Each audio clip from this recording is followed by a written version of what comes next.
The good cop, bad cop routine, the prisoner's dilemma, making false promises of leniency, offering moral and psychological justifications for the crime. Police officers use a variety of techniques to extract confessions, admissions of guilt, and incriminating statements. Here are 10 police interrogation techniques that you should know about, from the gentle and the soft to the more manipulative, confrontational, and coercive. First, we need to distinguish between police interviews and police interrogation. Interviews and interrogations are two distinct and yet related, sometimes overlapping constructs. Generally speaking, the main objective of interviewing is to collect information and to find out, quote-unquote, the truth of what happened. Interrogations, on the other hand, are conducted for accusatorial purposes. The objective of the interrogation is to extract incriminating statements, admissions of guilt, and/or confessions.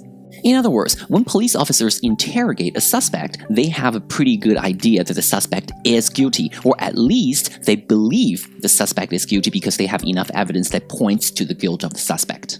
The police will almost never tell you that they're going to interrogate you. They will always say that they just want to have a word with you, have a chat with you, or just ask you a couple of questions in order to tie up a few loose ends. In fact, many interrogations actually start with interviewing in order to get a suspect to talk, to get the suspect to give up his or her rights, for the police officer to establish what they call a behavioral baseline, and for the police officer to establish rapport with the suspect so that they can keep the suspect talking.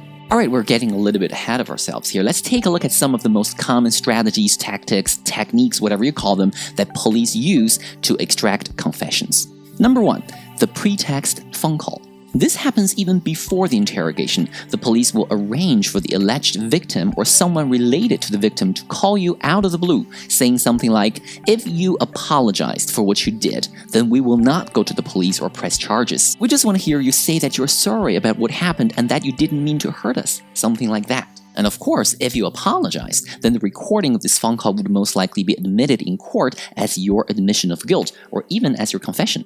And this can happen even before the police interrogates you. They may have already gotten your incriminating statements, admissions of guilt, or confession through this pretext phone call. The second technique is isolation. When it comes to police interrogation, the first thing they're going to do is to isolate you. The police officer will try to make you feel isolated, alone, and completely powerless. The interrogation room is usually very small, it has no window, you cannot see out, there's nothing on the wall, there's no posters, no paintings, no clocks, no nothing. Which means there is nothing for you to fix your eyes on, you will have to look at and listen to the interrogator. Most likely, you will be seated at the corner of the room in a chair that cannot move, while the police officer will sit in an office chair with wheels so that they can easily move closer to you or farther away from you depending on the situation. Sometimes the police officer will place you in the interrogation room and just leave you there for an extended period of time before questioning you. This is to further enhance your sense of isolation and powerlessness. Number 3, rapport building.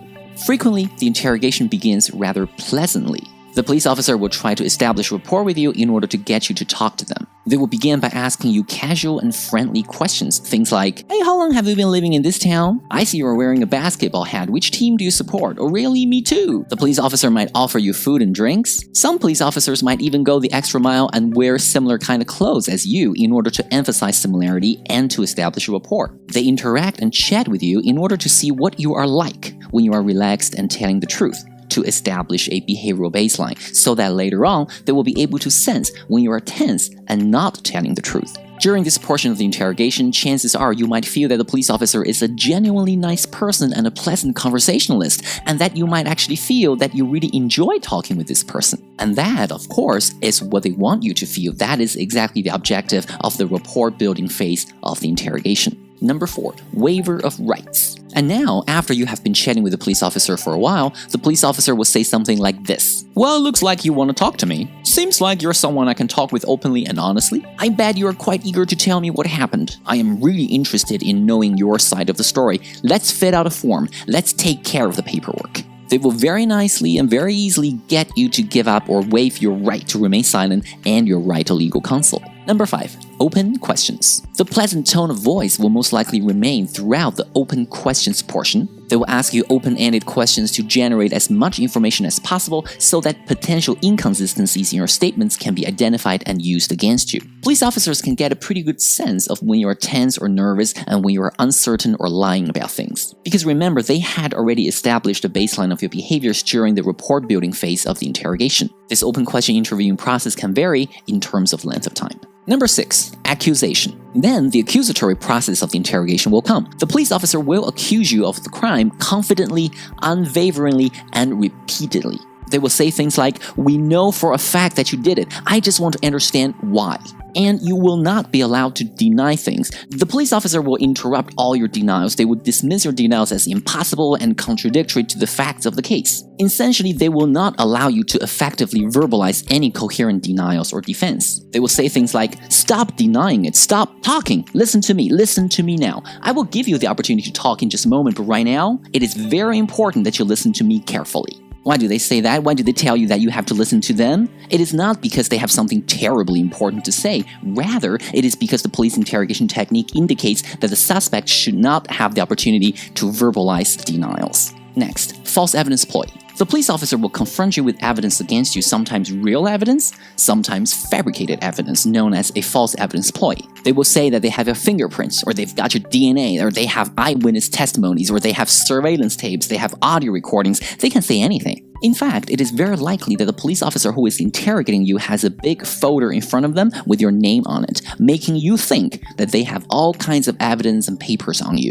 They may also have with them videotapes or CD-ROMs, making you think that they have video or audio recordings of you. This is all to put psychological pressure on you, and this is all legal. The police is legally permitted to use deceit when interrogating suspects, remember that. Number 9. Themes. The accusatory process of the interrogation will culminate with the use of themes, a bad theme and a good theme, both of which will state that you committed the crime that you are being accused of. But one says you did it because you are evil and because you intended to do so and because you wanted to cause harm to the victim. Whereas the other theme will say you did it merely by accident. You didn't know what you were doing, or you were drunk, or it was spur of the moment, or the victim deserved it, whatever. In other words, the good theme offers you moral and psychological justifications for the crime. It is just an accident. It's just a mistake. We all make mistakes. It's no big deal. And if you go along with a good theme, there will be a lesser charge, and the judge will be very lenient when it comes to sentencing. The good theme is also known as minimization. It minimizes the seriousness of the crime, it minimizes the charge and the punishment.